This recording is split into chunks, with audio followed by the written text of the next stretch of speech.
I'm Adam Grover, manager for Grover Landscape Services at our composting yard. We take food scraps from the City of Livermore and various other places. We turn the food scraps into compost, which is a soil amendment for soils. One of the major problems that we have with food scraps is the contamination level. One of the things that you see here is cardboard.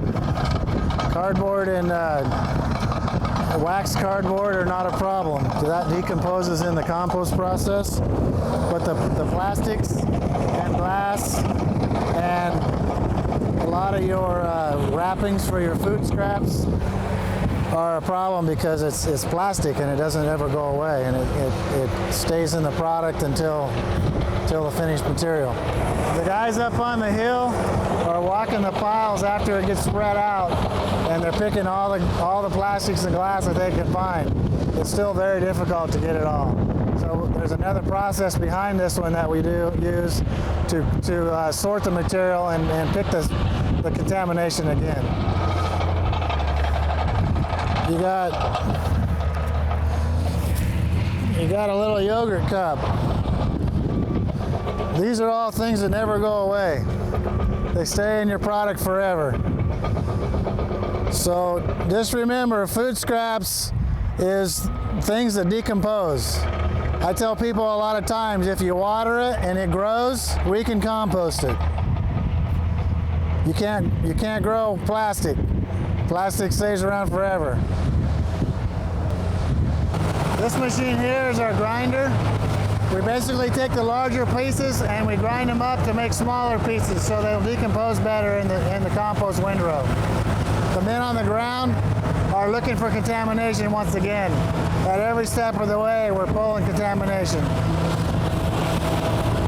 This grinder will grind about 100 tons an hour. That's like 4 truckloads an hour. Okay, this is our primary sorting station. I talked about earlier the machine you see ahead of here is just a separator. It screens out the 3-inch minus green waste. That's the material that we don't have to grind because it's already fine enough to start decomposition. And then the overs would come, the branches and the bigger pieces and some of the plastics and that sort of thing would come onto this picking station that we're standing on now. And there are sorters on here that they pick out the garbage. The machine's not running today, but they would stand here and pick out the garbage, and we'd put it into the hole, and we haul this off to the landfill. Even the contamination that we receive here on site, we try to recycle the parts that we can. Like here beside me is a bin that we put metal in, scrap metal.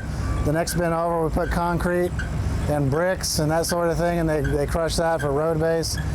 And they also pick out the electronics, any electronics that might come through. We pick that out and recycle that as well.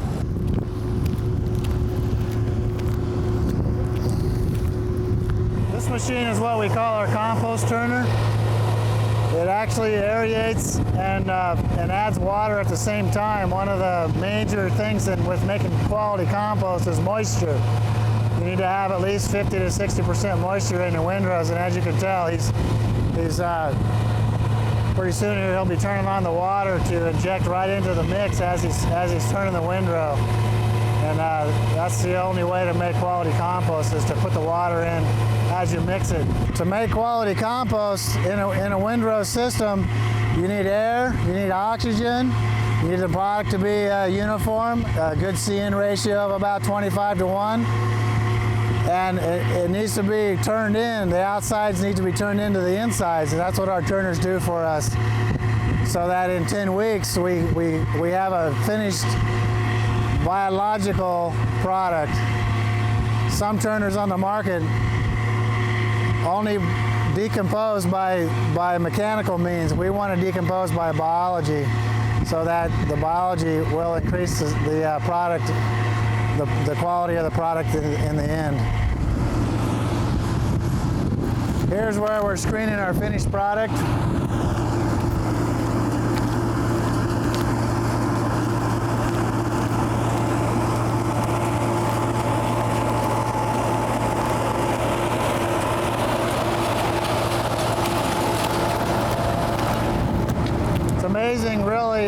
your compost, you take the product from that's up in front, the big branches, the lettuce, the fruit, all the food waste and so forth, and you make a product like this.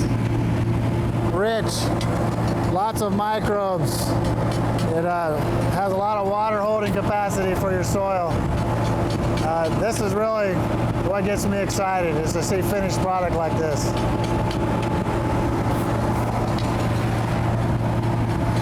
So this is what food scrap recycling is all about, a finished product that's good for the environment, that's good for your soil, that's good for your health.